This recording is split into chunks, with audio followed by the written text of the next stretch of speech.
Hi mga ka-Goldie, magluto tayo ng inangit. Pamilyar ba kayo sa kakaning inangit? Or pwedeng ikain nito sa anumang ulam. Ginagamit nito or kinakain nito ng mga Thailander. Tara, samahan nyo akong lutuin. Nag-prepare lang ako ng 2 cup ng glutinous rice or malagkit na bigas. 2 cup lang ang ginamit ko dito. Hinugasan ko lang ng mga several times. Paulit-ulit hanggang sa luminaw ang tubig.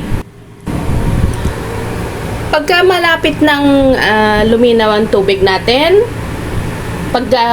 itatapon lang yung pinaghugasan. Yan, pag malinaw na, okay na. Isa lang natin na parang pagluluto ng kanin.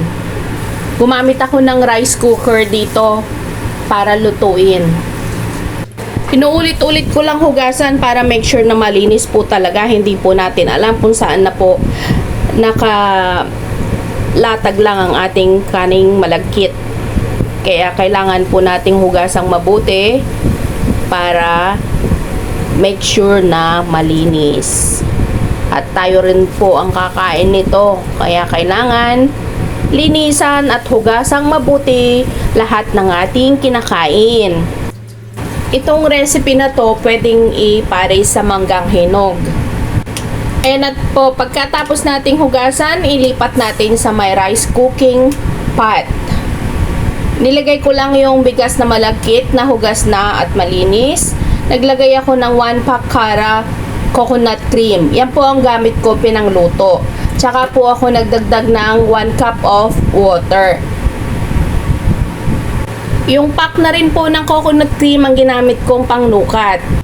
Kasi po may natira pong cream coconut doon sa loob. Kaya yan na lang po ang nilagyan ko ng tubig para po maisama at sayang naman po ang naiwang excess ng cream coconut sa pack.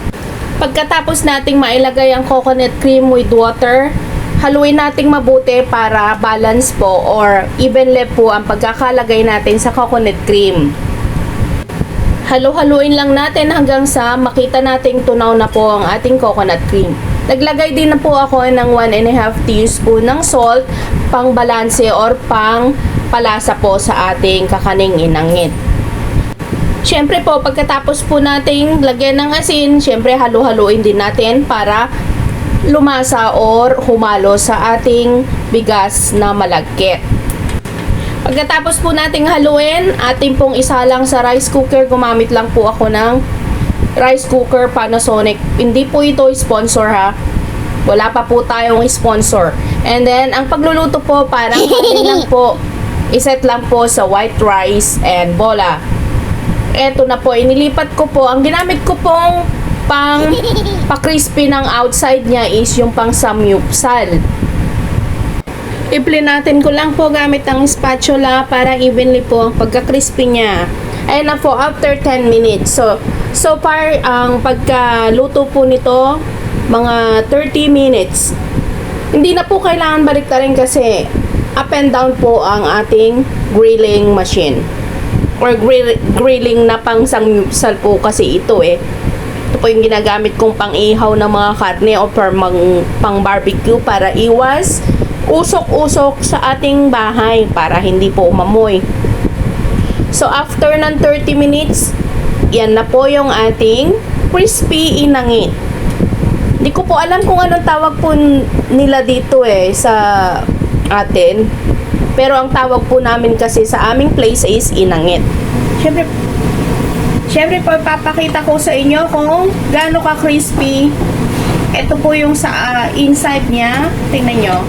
Ito po yung inside niya. Very smooth pa siya. And baliktaran po yan. Yan, papakita ko po sa inyo. Ayan.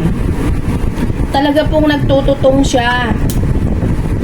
So, nabubuhat ko na po. Ayan, no? Nalilip up ko na po siya.